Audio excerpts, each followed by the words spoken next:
Okay. Yeah, we're recording now, but Okay, don't be shy. If you have any questions, great. feel free to jump in anytime. Could you see my screen? Yes, we can. Okay, cool.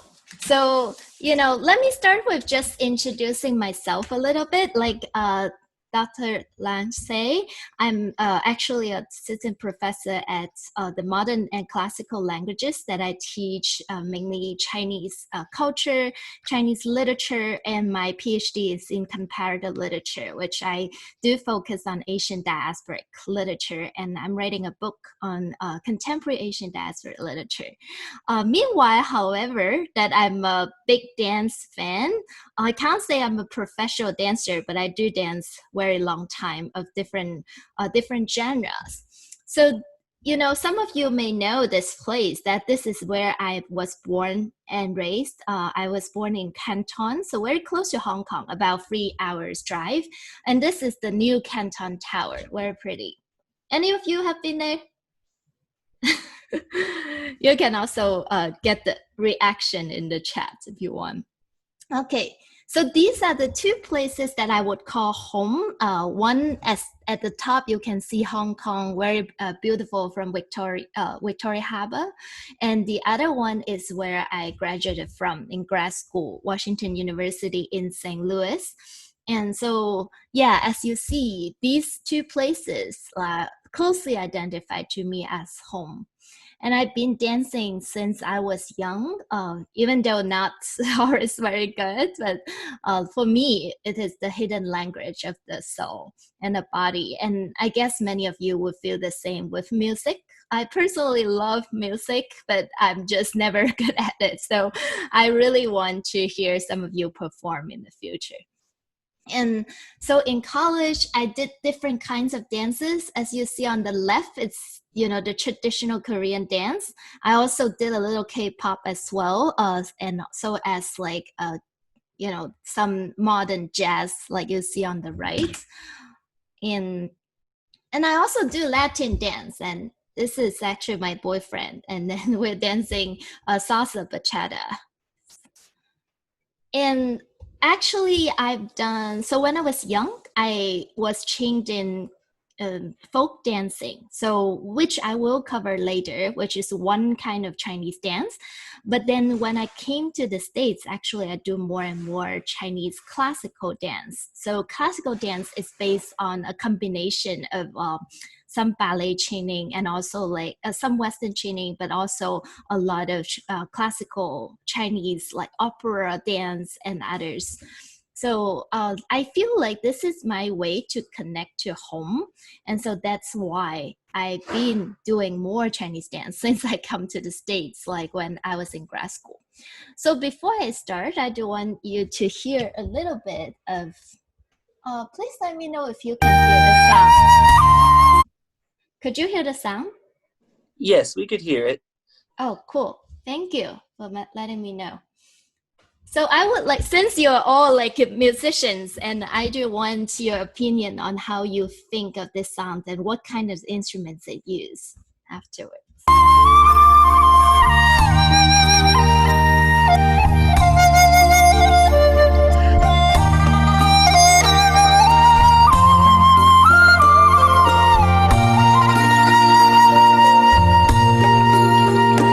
在江南绵绵的雨季里，飘洒着蒙蒙的细雨，如烟的杨柳在雨中沐浴，杨柳缠绵雨的情意，在青石铺就的街巷里，流淌着道道的雨息，淡淡的炊烟在雨中升起，烟雨成最纯的旋律。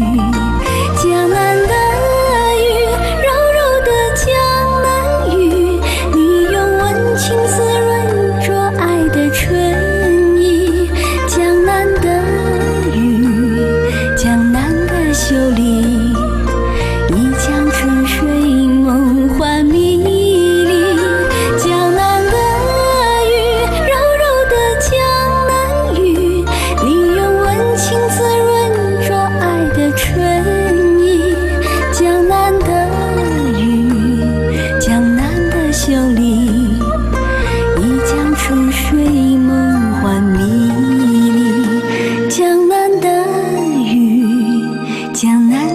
酒里，一江春水梦幻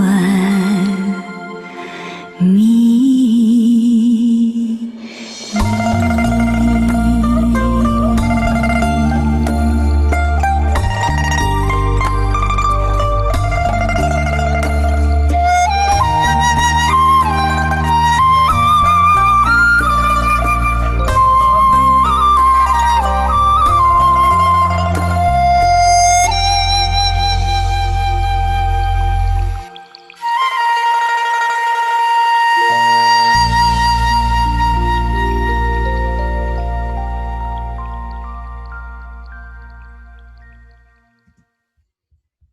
How do you like the song? Give me a thumbs up if you like it. There is no thumbs down in Zoom, so that's good. Yeah, so actually, Dr. Lange mentioned that I actually travel sometimes to other liberal arts school to do some like dance talk. And one of the things I do is actually incorporate my own demonstration of Chinese dance, like to this music. And sadly, I don't have a space here to dance, but sometime I hope can also show you some dancing. So some of you have mentioned in the chat, very good. Like, yeah, actually there are a lot of Chinese instruments. Like some of you have mentioned flute, pipa, zither, guzheng, and it's very slow. And it's based in, yeah, one of you also mentioned that in Hangzhou, right? So it's also like, you know, there is, this song is called Memorizing Jiangnan, right? Jiangnan is a very specific image, right? The image of Jiangnan is the south of the river, the Southern River, right? So that actually also signifies a lot of gentle river. Girls are very, as you could see in the scene, there are some very gentle and beautiful girl that's always like featured in the place as well. Yes, guzheng is a scissor. Yes. Thank you, Dr. Lan. Cool. Okay. I will try to catch your chats, look at your chat, because sometimes it's really hard to, oops, it didn't go away. So today I will just, like I say, it's a very generic lecture that I'm giving. So if you have any question, you know, I would welcome, you know, you can stop me or we can talk more after this. So I just generally talk a little bit about the history of Chinese dance, different types, props, Chinese music, and aesthetics of Chinese dance. And okay, so actually Chinese dance has existed for a very, very long time. So the earliest forms of Chinese dance is from rituals. So we can see the earliest dance forms from the very old pottery, actually from the 4,500-year-old pottery that we see dance images, and that's how we know. And one of the most famous dances in the old time, like pre-dynasty time, is in Tang Dynasty. And as a lot of you know, Tang Dynasty is one of the prime era of Chinese history. So in Tang, there's like, this is the heated era of Chinese dance, Chinese music, and Chinese poetry. So there is this dance called the rainbow dance. Who knows what's rainbow dance? Anyone knows? I know a few of you from East Asia probably know. Anyone? Shy. Okay, so the rainbow dance, as you see here, it's actually, you know, from the imperial court. So Chaoting, right? Like in the old time, the Chinese imperial court. And there are a lot of interpretations of the rainbow dance. As you see here, is this one, well, like, you know, one fairy and then with a bunch of fairy. So the story is like this. So the Tang, one of the most famous emperor in Tang Dynasty is Tang Xuanzong, and he's actually a composer some of you are composers. You can actually look at some of his composing music. And of course, there's a lot of poetry that involved, and they play with guzheng. So one day, he just sit out with the guzheng scissor, and then he was playing the guzheng and singing the song and composing. And then his favorite concubine, as you know, in the old time, they have a lot of concubines. This is one of his most famous concubines called Lady Yang. A lot of you would have heard of her name. She is one of the four beauties in Chinese history, Yang Guifei. So she's also a composer and dancer. So she was helping him to compose the song. And meanwhile, while he was singing and composing, she's actually dancing. So when she was dancing, and she danced so pretty with these leaves, as you see in the picture. And at night, Tang Xuanzong, this emperor, actually dreamed of her dancing with this group of fairies in the heaven. And then in the morning, he then told this Yang Guifei like the dream that he had. And so she recreated this dance based on the dream he has. So which becomes a famous rainbow dance, right? Because it's also in the heavens. So they call it rainbow dance. In Chinese, however, it's a very pretty work, as you see here, 霓裳羽衣舞. So it's like beautiful rainbowish, and 羽衣 is the feather.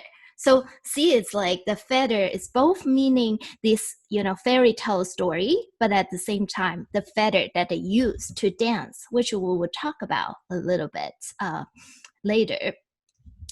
And continuing the Tang Dynasty, like I said, it is one of the prime time for Tang poetry and dance and music. So one of the most famous poets here, Li Bai, some of you probably know Li Bai. So he has this poem. Who can read it for me? No? James? I can read it for you, Professor Lee. Sure. Thanks so much. Bright moonlight before my bed, I suppose it is frost on the ground. I raise my head to view the bright moon, then lower it, thinking of my home village. Very good. So yeah, you see the sound is so pretty. I will read the Chinese one. 静夜思，床前明月光，疑是地上霜。举头望明月，低头思故乡。So, as some of you may understand, and like the English as well, this is like a lot of parallel and rhyming in this poem.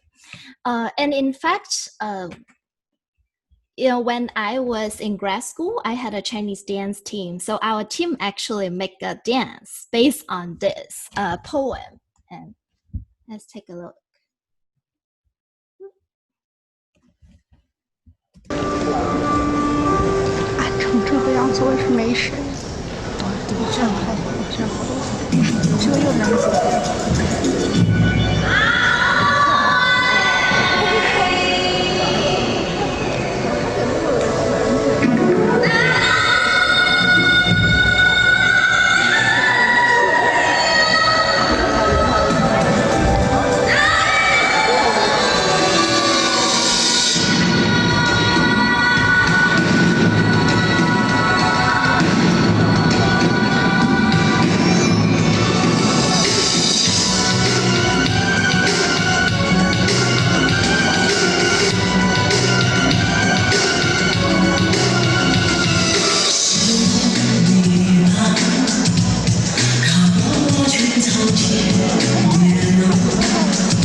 Thank you. Yeah, thank you all for the compliment. Well, I like video that with ending with the applause because it's like I actually get the applause, right? Yeah. So this is, again, as a lot of you can hear, yeah, there's a bleeding. Oh, Jordan, thanks. I love your comment. You said, I love the bleeding of the classical instruments with modern beats and the dance is captivating. Yeah, cool. Awesome. So continue. So now, after the Tang Dynasty, of course, I skip a lot, but coming to the modern time, as a lot of you know that in the early 20th century, there's a lot of influence from the Western culture, no matter it's architecture and dance and other forms like music as well. So as you see, I don't know any of you have seen this movie. This is a pretty interesting movie. It's on YouTube as well. Strongly recommend. The World of Susie Wong, and it's played by Richard Gere and also by Nancy Kwan. Nancy Kwan was a very famous Asian American actress during the time. She's have Hong Kong heritage. So as you see this little section in the movie,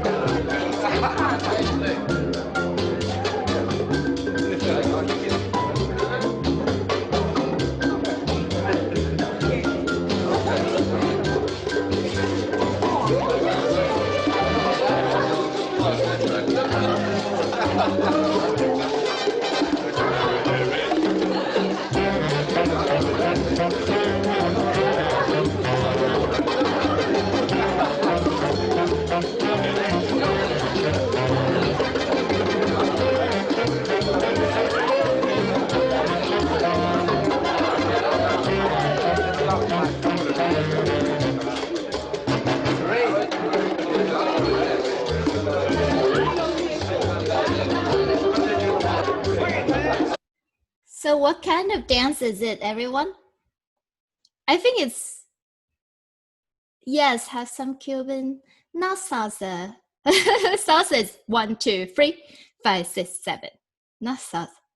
Tango? No, tango is a little, yes, it's cha-cha. Elon got it.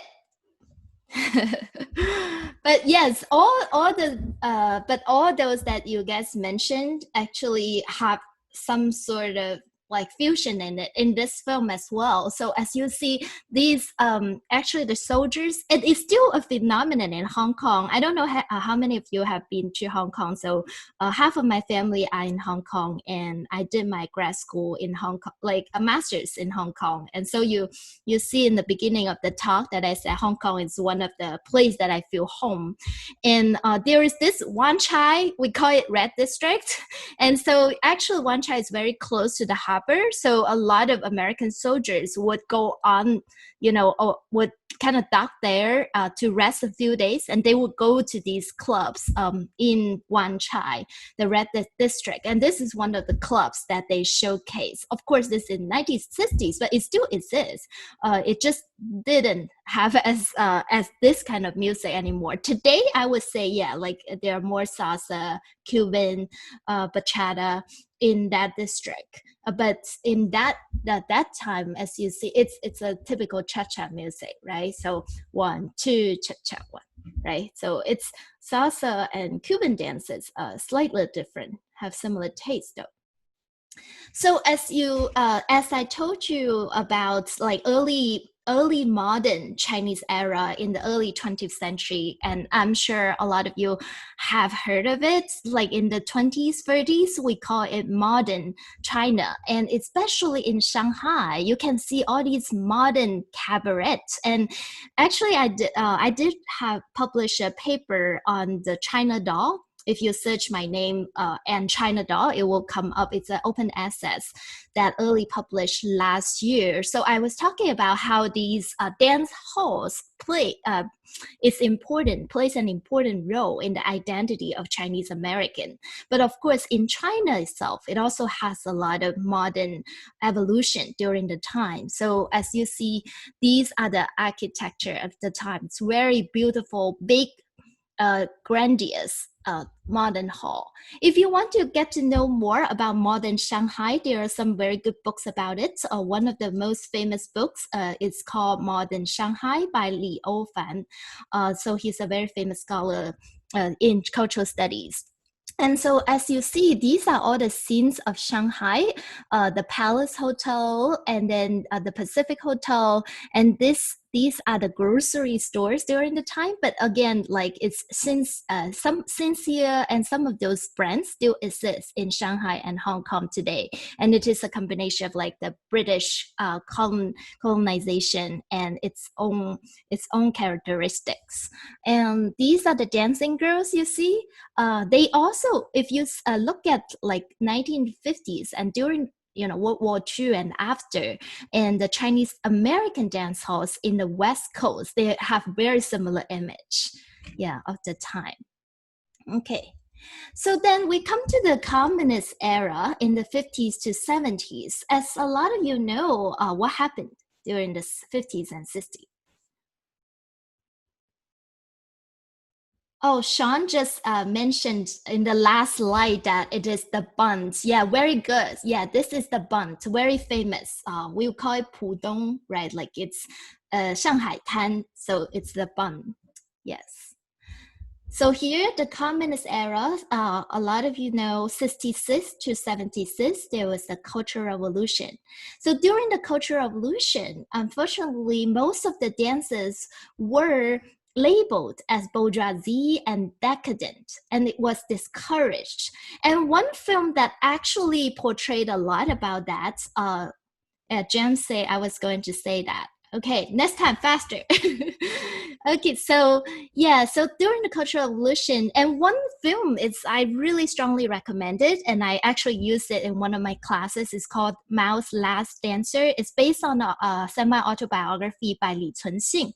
So Li Cunxin is actually a dancer in the Houston Ballet for a very long time, and he's very famous. He then moved to Australia. So that film is based on his real story, and I strongly recommend it because it was actually telling you a lot about the time when Cultural Revolution happened and how restricted he was in China, and he was sent out to Houston by the government, but then they asked him to go back, and he didn't want to, and he ended up staying here. That was one example. And in that film, there are a lot of scenes about how dance was influenced by Western ballet and especially Russian ballet during the time. And that was the only form that was correct. And also it was changed and forced to change into this. So I want you guys to take a look at this picture and tell me what you notice in this picture. Isn't it weird to dance ballet like this?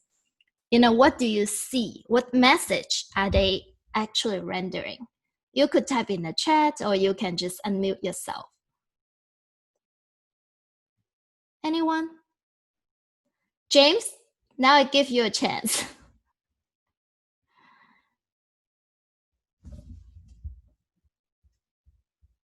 Rifle. Yes, rifles is definitely interesting, right? They dance with the rifle.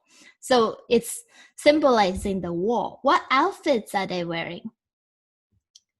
Sorin said it's a display of Chinese military might in an era where they were trying to assert themselves as a world power.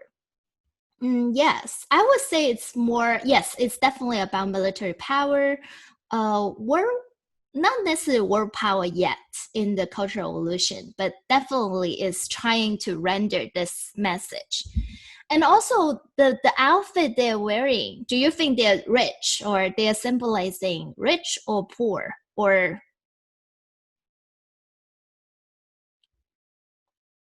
anyone? Yes, poor, especially, workers, right? They dress up like soldiers and workers, and they're with rifles, and, they have these red flags. And then, yes, they symbolize the working class because that's the message that communists trying to render, right? And there are these two actually are from the two most important revolutionary ballets. So during the time, only revolutionary ballets were hugely encouraged, right? So this one is called 红色娘子军, so the Red Army. This one is called 白毛女, so the white hair girl. So talking about how this girl is, fighting and then becomes this white hair girl, and then beholding this revolutionary message, right? So both are on YouTube if you want to check it out. They are especially important during the 50s to 70s. And accompanying these revolutionary ballets, of course, we also have revolutionary plays and operas during the time as well. And then in the contemporary time, actually, the figure of dance shows in everywhere.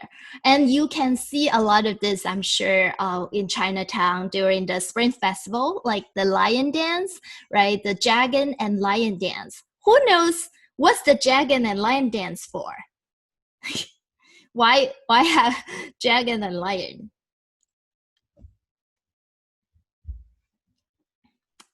Of course, dragon is, always auspicious figure in Chinese culture, right? 龙的传人, right? And yes, James say, isn't it to scare away evil spirit? Yes, that's exactly how it started. So they believe that during the festival, like the Spring Festival, early during the year, there are some these evil demons, and to scare away the evil demons, like we all wear red, and then there are these like lions and dragons like come out and they make really loud sounds, and you can also hear cannons and other stuff as well. So really good. You guys know a lot. Okay, so Han folk dance. So today, so remember in the beginning of the talk, I said, well, in the beginning, when I was young, I was trained folk dancing. So this was what I was trained, well, even though it's a long time ago.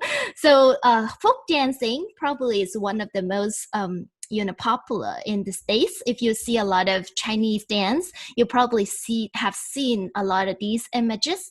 Folk dancing, we call like 汉族民间舞. So it's representing a different kinds of like ethnic. So, but they are all Han. So as many of you know, Han is the majority ethnicity in China. So we have 56 ethnicities, and Han is the biggest ethnicity, and most of us are Han, right? So these are from different areas of Han. So most famous one, we have Yange, that's something that we always learn, and that's usually is regional. So say, well, this represent the region, and when the girls like, it's like 茉莉花, it's like lilies, and this is representing the like north area, because it's more like the imperial time, that when they're bowing to the emperor, as you see, and this is more to the Yunnan area, which was to the kind of southwest and where the girls are more, very gentle and pursuing their valuable. And so different kinds. And yes, you see this usually is from Tibet area. And compared to that, there's also like minority dance. So I talk about Han as the majority and the majority of ethnicity. So minorities are like, we have minorities of different ethnicities. Like, so we call it 少数民族. And this are also very famous. Like, for instance, like you have people from Mongolia. You see they used to being in the land and grassland, so they wear like that, and they usually, the dances they do usually actually imply their actual pursuing, and they sing songs like Shange, right? They sing mountain songs and they dance with it, so like this. They're also like, you will see a lot of these from Tibet, right? So that the way they do it, and they move their head. So that's 少数民族. And there's one kind that later on I'm more into is Chinese classical dance, 中国古典舞.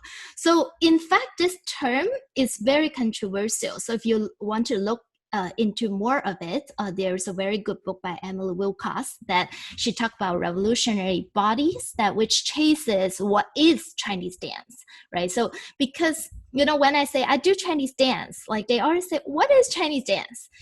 Because like when we talk about classical dance, it incorporates a lot of elements from the operas. So we have operas from Beijing, we have operas from, so we call it Jingju, and we have a lot of operas from other regions, like Kunqu, for instance, is another opera forms. And so these movements and the clothing you can see is a lot from the operas, but at the same time it incorporates a lot of Western chaining when we do these kind of dance. And that's why, it's a very mixed fusion form today when we talk about classical dance. Jordan, you have a question about the clothing.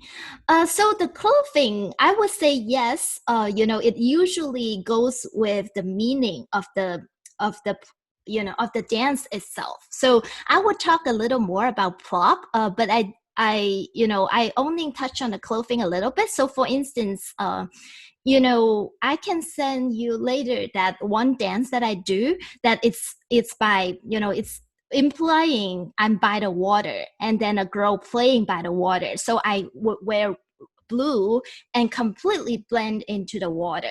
Right. So, and then remember the dance that I just showed you of my team and when we were at WashU. So we are wearing somehow like a scholarly figure. So it was a little masculine, actually, like white and pink. But it is, well, of course, the pink is a little girlish, but the look itself and how we tie the hair is actually the scholarly figure in the old time. So it always ties it with the theme. So very good question. They're quite a Chinese opera dance, that is. Cool. Okay.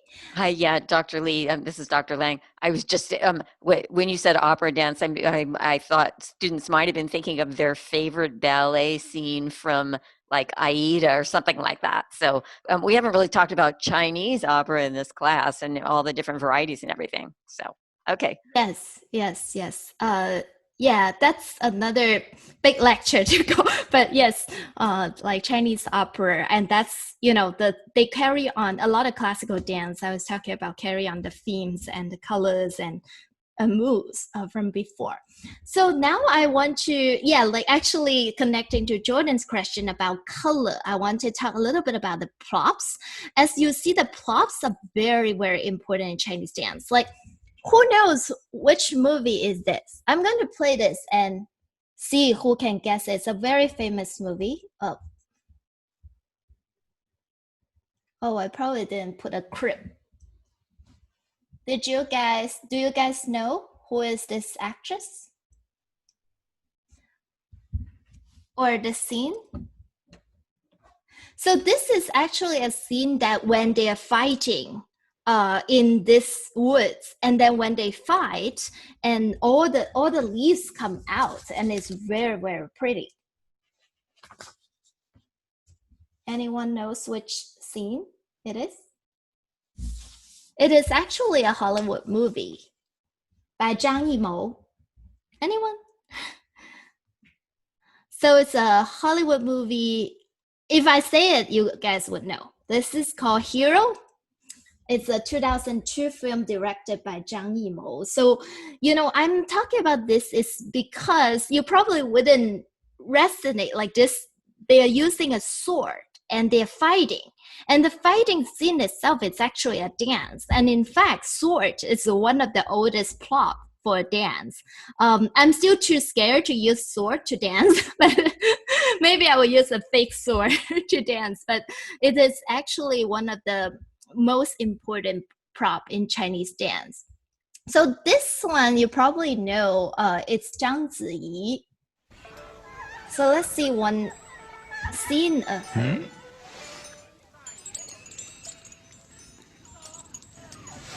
They be called flowers. Grow.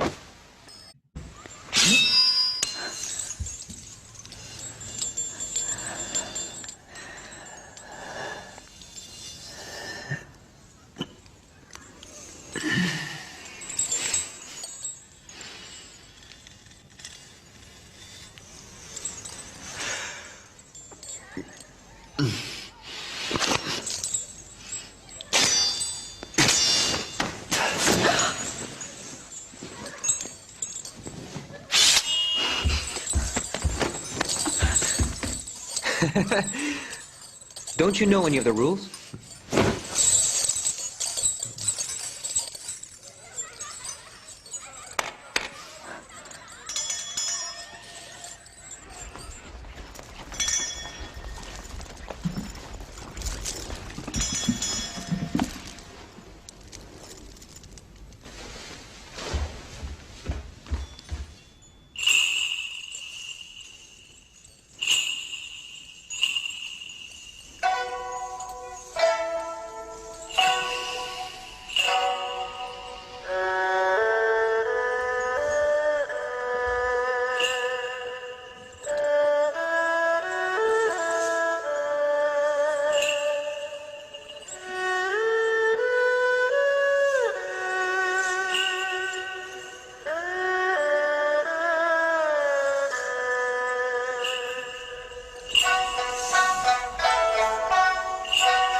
Yeah, so Zhang Ziyi is a very good dancer and actress, and obviously she made to Hollywood quite a lot and was very commonly used by the famous director Zhang Yimou. So if you look at a lot of films that she acts in, she actually does a lot of Chinese dance. And here she uses very famous water sleeve, and water sleeves is one of the very common props that we use as well. It's not very easy to manage, and there are different kinds of sleeves. It could open or it could be closed. Okay, so this is actually a picture of my hometown, Guangzhou. So I want to tell you these meanings of props. So just like many of you know that even our names, the Chinese names, like we always have meanings, and so as these props. And I want to ask you, what do you think these props can do? Right? So if I don't use prop, what would be the movement? What's the difference of the movement? So for instance, I have two fans here, so there are different fans, right? So with this fan, you can show different emotions. You can cover half of your face, or you can do full face. You can put it out, put it in, go different sides, right? And so look at this fan. Is this, I use this kind of fan a lot, but of course there are different lengths of this, right? So this one, if I don't have a plop, or my plop is just so, if I don't have a plop, I may just do this, right? So look at what this plop do.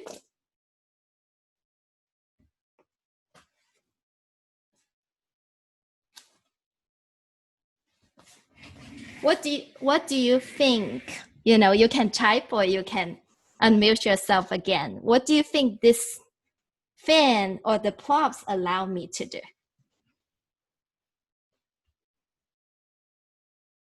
Anyone is watching? I'll fall asleep. It adds an emphasis from the bare hands. Yes, definitely. Adds more emphasis on the meaning, maybe? Yes, some of that.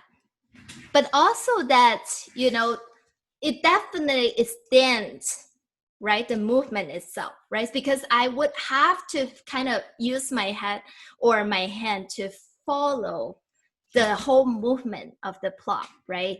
So yeah, so I was as extension, to the body movements, right? Definitely. So these are the different uses. Like it could be symbolic. You're right. Like create an image, right? Like I say, well, image of a shy girl, would be very different from image like this. Right. You can use a prop to create very different characters and reference and convey the meaning. So of course we could use that with our hands, but it's not as convenient or as much vocabulary. And could be kinesthetic, right? So like I say, especially fans or water sleeve like this, it gives us the extension of the movement itself, right? And it actually lengthens the time and inner movement. And also, very importantly, it could be cultivated. What I mean is making living follow the course of things. This is something that I learned through Chinese dance as well, right? We tend to be very hurry in life. Like, a lot of you did take a lot of classes, like just hurry and go to school, one class to another. But we learned that, a lot of times we just let the thing flow and let our body follow the thing. So I'm letting my head and my body actually follow how my fan moves. So we learned that in a Taoist philosophy, there is something called Wu Wei. Wu Wei means do nothing. So sometimes doing nothing is the most because you actually follow the whole nature, follow the thing itself. But after I say that, don't do no homework and say, well, Dr. Lee asked me to make Wu Wei. No, but Wu Wei doesn't mean you actually add nothing, but it's letting the course drive you. Feel the nature, feel the thing itself, and let the thing that is for your own body. Yeah, so hope it makes sense. Okay, so I'm sure that you all are more familiar with me than music, but I'm just like pointing out the different categories, and I would like to hear what you think about the music. So we have different kinds of Chinese music, and as you heard from all the music that I play, it could be opera music. So for theatrical performances, it could be ensemble or orchestra. It's very similar to Western music, and it could be just solo instrumental performances. So I want you to hear a little bit of these instruments, and then I want to know what actually you like the most. I need to reshare my screen.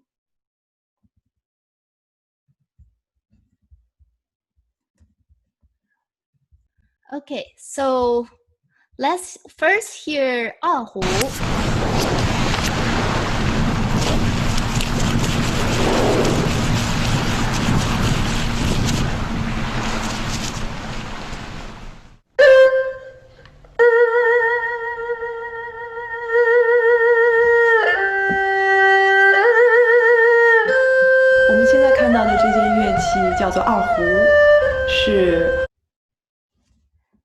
Dr. Lan, I have until 11, right?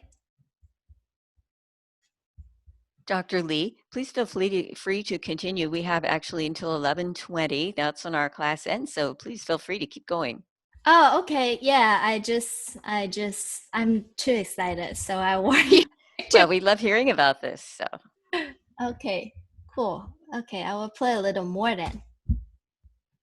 中国民族拉弦乐器当中非常具有代表性的一样乐器。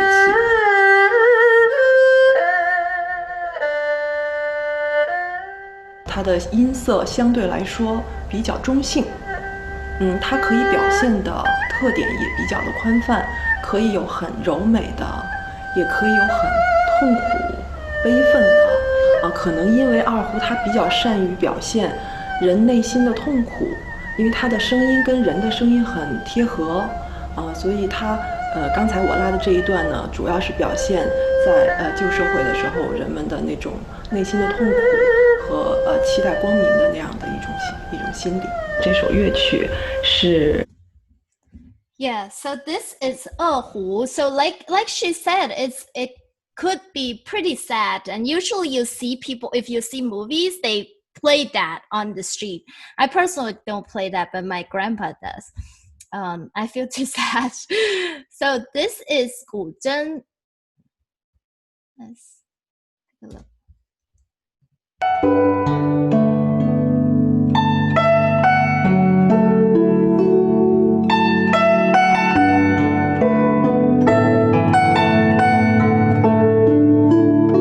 Oops.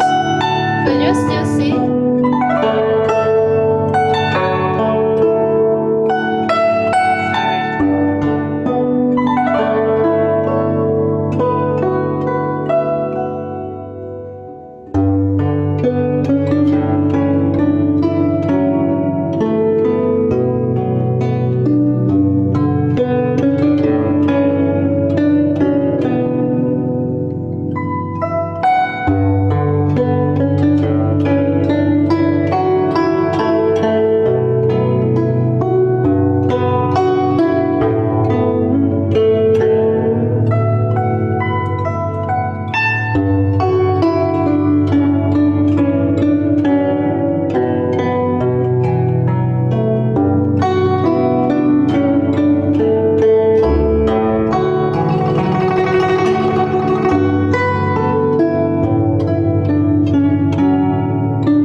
that is 古筝. I personally really like 古筝, but it's hard to play. I wish I could play that. So here it's 琵琶.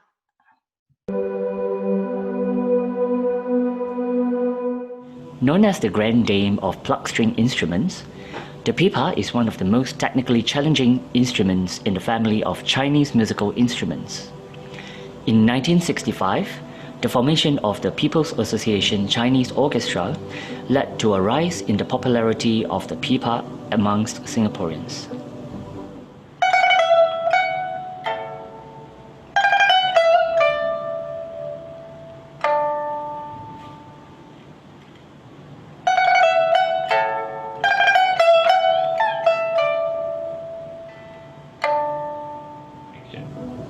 Hi, my name is Xian Qian. I'm from Eastern Music. Today, I'm going to introduce to you the Chinese musical instrument, the pipa. This is a pipa, and it has 4 strings. They are tuned to A, D, E, and A, and usually has 4 octaves. This is the head of the pipa, and these are the 4 tuning pegs. You can tune the pipa by turning the pegs here.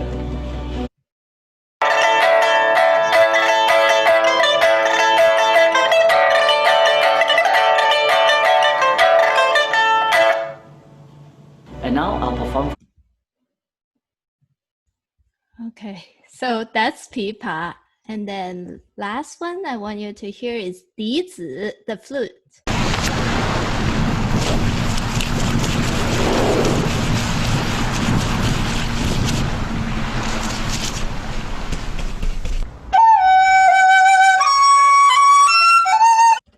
Oh, you can't see the video?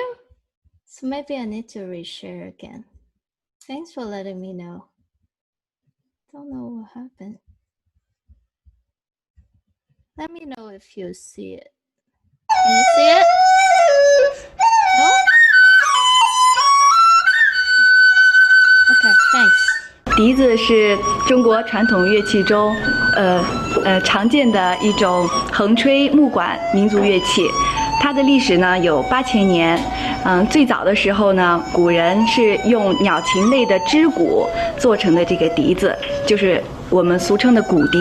但是现在的中国笛子通常采用的是竹子制作，也有石笛和玉笛，但是仍然是竹子制作的，声音效果是最好的。不同于西方长笛的是，笛子它有一个膜孔，是用来贴笛膜的。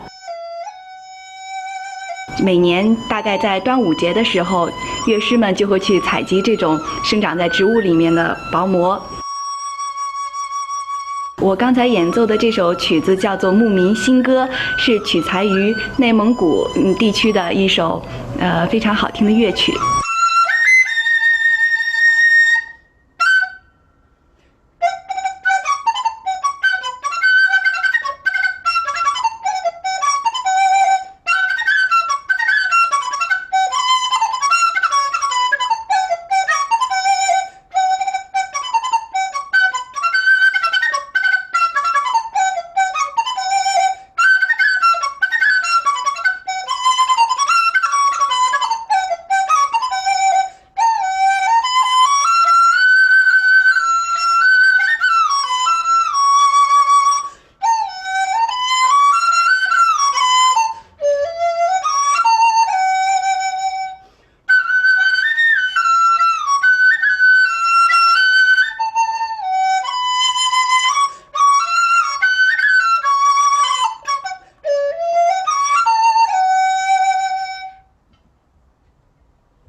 Okay, so yeah, before we move on, I'm soon done here, but I want you to actually want to hear what you guys think of these instruments. So I'm going to launch a poll right now for you to choose your favorite Chinese instrument. Let's see which instrument will win your choice.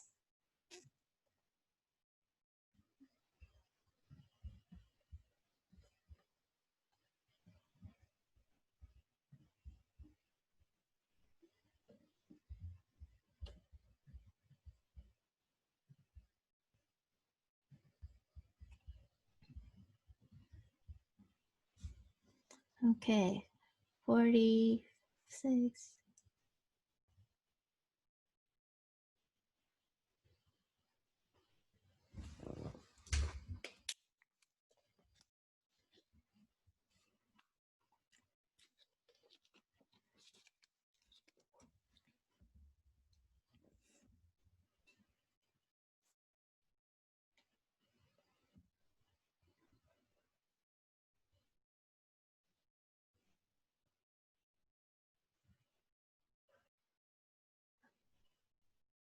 Okay, if you haven't voted, please vote correctly. I'm going to end the poll here in 10 seconds. 10, 9, 8, 7, 6, 5, 4, 3, 2, 1. Okay, you see, Gu Zheng wins. So Gu Zheng has 40% of people's favorite and 33% Hu, and then it's Dizi. Oh, and then it's Pipa, then last is Dizi. Awesome.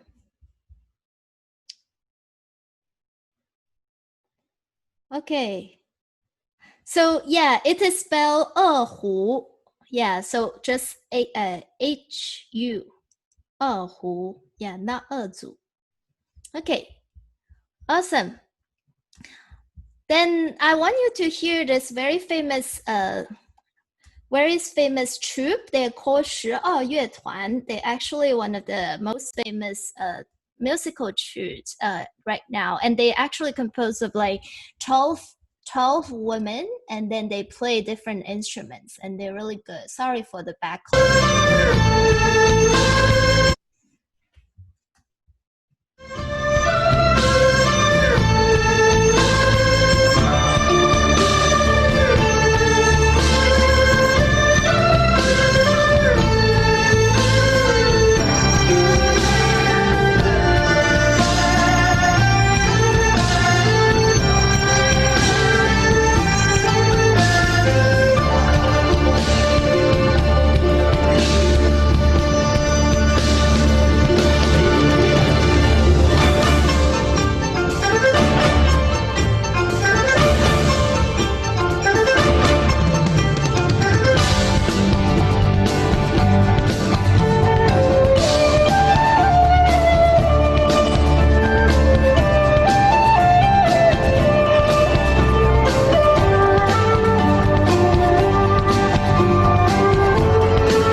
Yeah, so I strongly encourage you guys to check out this 12乐团. They're like 12 women Chinese instrument group. I'm sure it comes out a lot of their music. And since you're all interested in music, so I'm sure you'll be like intrigued by a lot of their music. So very last thing that I want to talk about is this, like a lot of you have asked about, well, either colors have meanings or the plots have meanings, and we talk about all of that.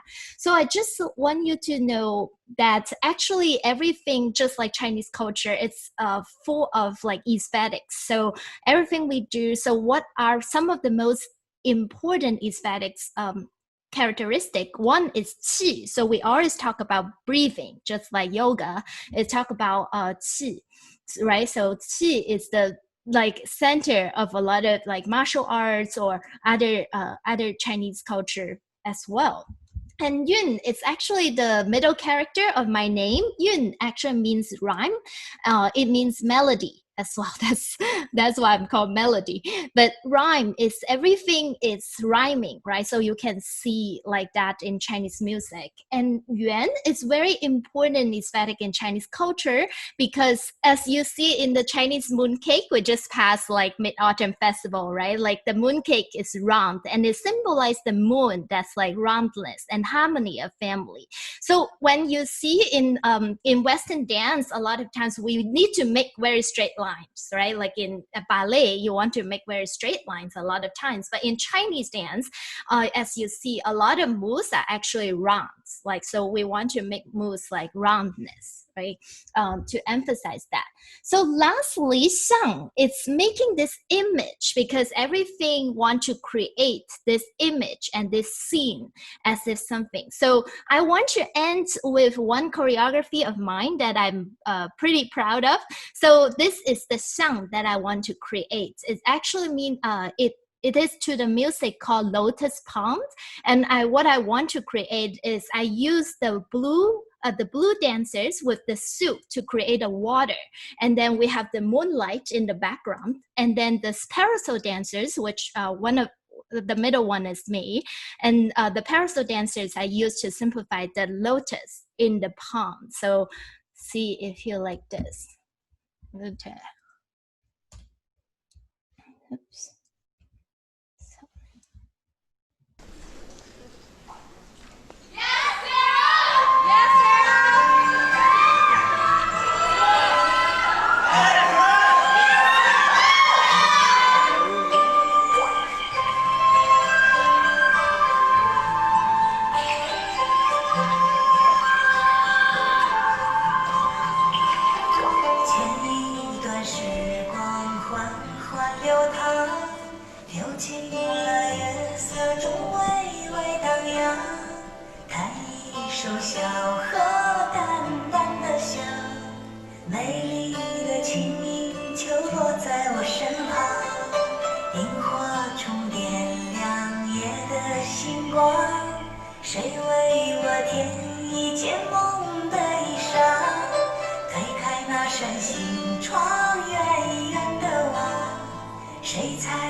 变得仰望满天狂热的星光，谁能走进你的心房，采下一朵莲？是那夜的芬芳，还是你的发香？荷塘呀荷塘，你慢慢慢慢长流，月光呀月光，你慢慢慢慢平流，鱼儿呀鱼儿，你慢慢慢慢游泳，淡淡的淡淡的淡淡的月光。我像只鱼儿在你的荷塘，只为和你守候那皎白月光。又过了四季，荷花依然香，看你宛在水中央。我像只鱼儿在你的荷塘，只为和你守候那皎白月光。又过了四季，荷花依然香，看你宛在水中央，看你宛在水中央。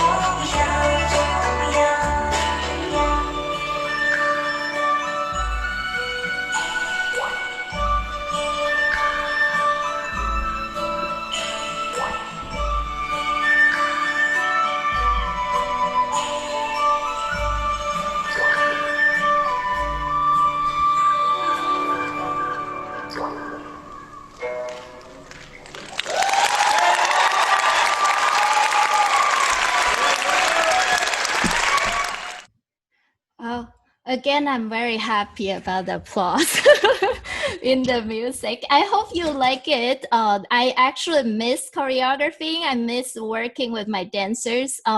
And so last thing I want to say, thank you, Dr. Lange, for inviting me to this class again. And like I say, I love music, I love dance. And so I appreciate all you do. And I'm so proud of you to choose to be like a music major and minor. If anything that I want you to take away from my talk, I hope that it's realizing that you can always create your own culture with music, dance, culture. And last but not the least, a little promotion of my class. If anyone is interested in taking a, elective class, I do teach this class very related, Chinese popular culture, in the spring. And every spring, I probably take that. It's a fully online class, but we will talk about dance, music, drama, and everything. Thank you all again. And please reach out if you have any question and want to connect. I'm in Agnes Arnold. Thank you so much, Dr. Lee, for this wonderful talk. I just wanted to mention one thing, which is that my office hours are canceled today. You can contact me on email or for appointments if you need to see me. I have my professional ethnomusicologist conference is happening, and we're having all sorts of intense discussions, as you might imagine. So yeah, that's what's happening. So I have to cancel my office hour. We probably have time for one question if a student wants to unmute and ask one. Thank you so much, Dr. Lee, by the way. Thank you. Anybody have a question? And I hope to see you all like on campus or online. I'm usually pretty responsive to students, and I do post by email there, mli40@central.uh.edu. If you have any question, want to connect, so we can compose and sing. And I like singing too, actually, but I'm just not good at it. Thank you all for your Any questions from students? Well, we're so happy that you came to see us. Thank you so much, Dr. Lee. We really appreciate it. And everybody else, I will look forward to reading your assignments that are due tonight, my TAs and I. I've already talked to a few students about what they plan to write about. That's a live event, right? You're writing about a live event that you were at. And then we have test review on Tuesday. So thank you so much to the class. Dr. Lee, do you have any concluding remarks at all? Well, no, like I say that I'm really grateful to be here to see all of you. You know, when I was little, I hope to be professional musician and dancers. So I'm so glad to see people that carry on dreams like me. And I really appreciate all you do. And like I say, if there's any takeaway, I hope to remember that you can always create your home and culture anywhere, and that did it for me, and it will do it for you as well. And please reach out, don't be strangers, and hope to see you all around. And I'm sure I will see you, Dr. Lang. Okay, great.